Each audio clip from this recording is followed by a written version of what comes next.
Wayne and Garth, the heavy meddlers with a heart of gold, have been partying on in their eponymous movie for over 30 years. It's hard to overstate Wayne's World influence, one of the landmark successes of importing Saturday Night Live sketches to the big screen. It also paved the way for Mike Myers' box office success. Indeed, we're not worthy.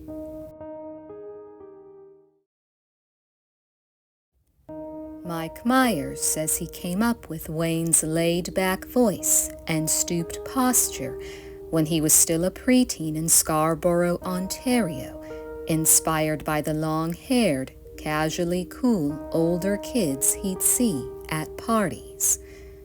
The young comedian first started doing the character in 1987 on the CBC variety series It's Only Rock and Roll, where he appeared in little life lessons videos titled Wayne's Power Minute.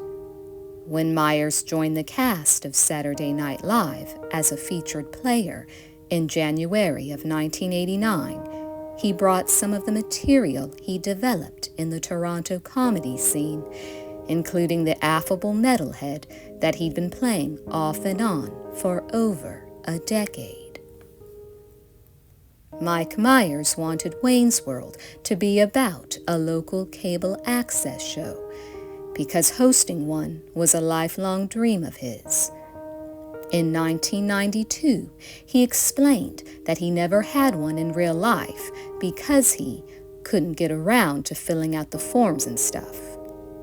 He convinced one of the most popular SNL cast members of that time, Dana Carvey, to join him as Wayne's best friend and co-host, Garth Algar. In 2013, Carvey confessed that the only direction Myers gave him before their first sketch was, "Garth loves Wayne." They appeared together for the first time in a Leslie Nielsen-hosted episode on February 18, 1989, almost 3 years to the day before their movie would open, as the final sketch of the night. An enthusiastic audience and viewer reaction allowed for an encore, and then another, and the rest is history. Wayne's World soon became one of the recurring sketch anchors of early 1990s SNL. Between 1989 and 1994, the show featured the characters 19 times.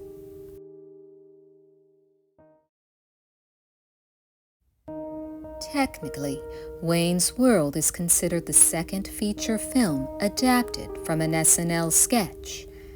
However, the one that is considered first is The Blues Brothers. Jake and Elwood did indeed appear on SNL, but they weren't really in sketches per se. Wayne's World was written by Myers and the husband and wife team of Bonnie and Terry Turner. The Turners were writers on Saturday Night Live from 1986 until 1992. They've since gone on to be major successes in television. Bonnie and Terry created both Third Rock from the Sun and That 70s Show. Penelope Spheris was chosen to direct Wayne's World. Spheris had made 2 Decline of Western Civilization documentaries, the first about the LA punk scene of the late 70s and early 90s, and the second about the city's hair metal bands of the 80s. Which, despite being relatively low-budget documentaries, were enough, along with her friendship with SNL producer Lorne Michaels, to secure her role in the director's chair for the film. She wasn't even in the Directors Guild at the time.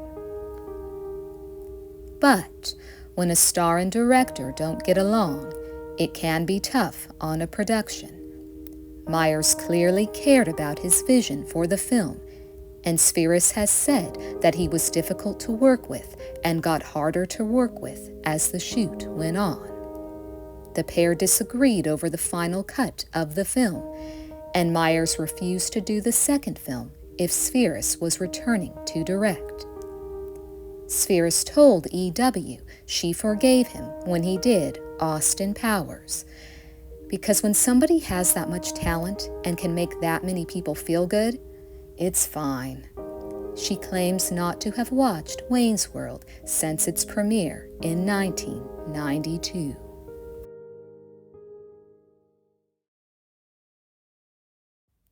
Wayne's World is a favorite of rock music lovers because of the numerous hard rock elements that comprise the film.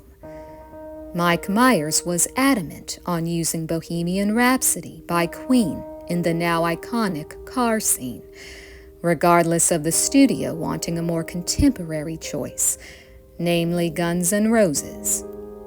Myers threatened to quit if he didn't get his way. Even with Queen in place, the scene was a hassle to shoot, Spheris told EW. The guys, when we shot it, were really complaining because they didn't like having to bang their heads so much. I did so many different shots, and we mounted the cameras different ways, and Mike was complaining that his head hurt and he needed Advil. And they were both saying that the scene wasn't funny, and why are we doing this? 16 years after its initial release, Wayne's World sent Queen's song back up to number 2 on the charts, just a few months after Freddie Mercury passed away. Spheris actually also shot the video for Dreamweaver in the 70s. Gary Wright's song was used as a musical cue on SNL whenever Wayne would enter a reverie about a girl, long before Spheris's involvement in the film project, which made for a weird coincidence when she was brought on board for Wayne's World. I had the first music video company back in LA, she told Billboard, and that was way before MTV, so I shot all sorts of bands back in the 70s. Curtis Mayfield, Fleetwood Mac, Staples singers, David Essex, and yes, the Dreamweaver video. Incidentally, Gary Wright actually recorded a new version of his 1975 hit for the film. The hard rock elements were carried as well by the female lead Cassandra, played by Tia Carrere. I had to learn 4 songs on bass in 3 weeks, Carrere explained to Billboard. That, and learning the phrases in Cantonese, were the hardest things about my job on that film. Penelope's boyfriend at the time taught me to play bass. Crucial Taunt, my band, we had to rehearse live. I was dreadful, but at least my fingers moved in the right way. I never played bass again. Carrere did all of her own singing and has actually won 2 Grammys for Best Hawaiian Music Album. And that actually is Dana Carvey playing the drums. He and his brother Brad grew up playing together. Brad was profiled by People magazine in 1994 and revealed that his house has a soundproofed room where he and his wife practice drumming. Alice Cooper makes an iconic appearance in Wayne's World, and much of his scene was improvised. When I got to the set, Mike said, "You're an actor. Can you do some lines for us?" I went, "Sure," and I got like 5 pages of dialogue, Cooper revealed to Billboard. I said, "When are we doing this?" He goes, "In about 20 minutes. I go, "Okay." So a lot of it was riffing. I think we did it in 2 takes. Cooper's manager, Shep Gordon, made the push for the Feed My Frankenstein performance. Myers liked Gordon so much, they struck up a friendship, and in 2014, Myers directed the documentary Supermensch, The Legend of Shep Gordon.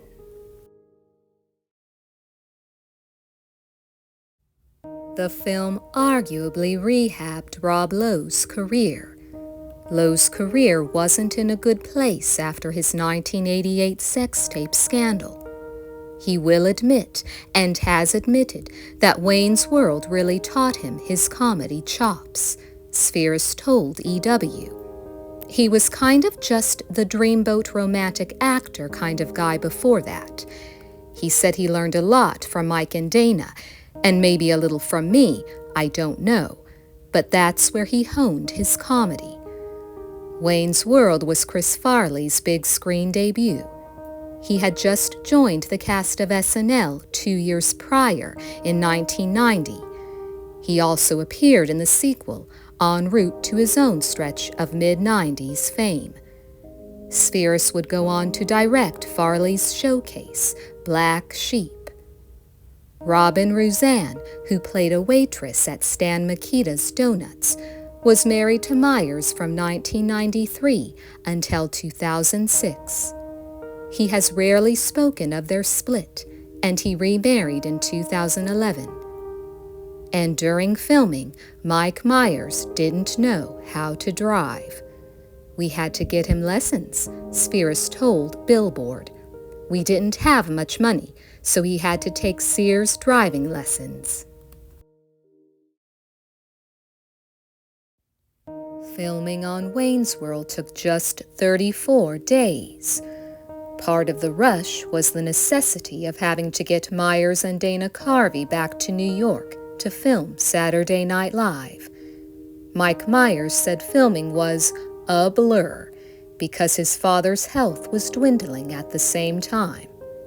I remember finishing the film, then I remember my dad dying, he said in an interview in 2013. Wayne's World debuted atop the box office in the United States, and it would go on to be an unexpected hit for a February release. The film made $183.1 million against a budget of $20 million. It was the 8th highest grossing film of 1992 in the United States, and it is still the highest grossing movie based on an SNL sketch.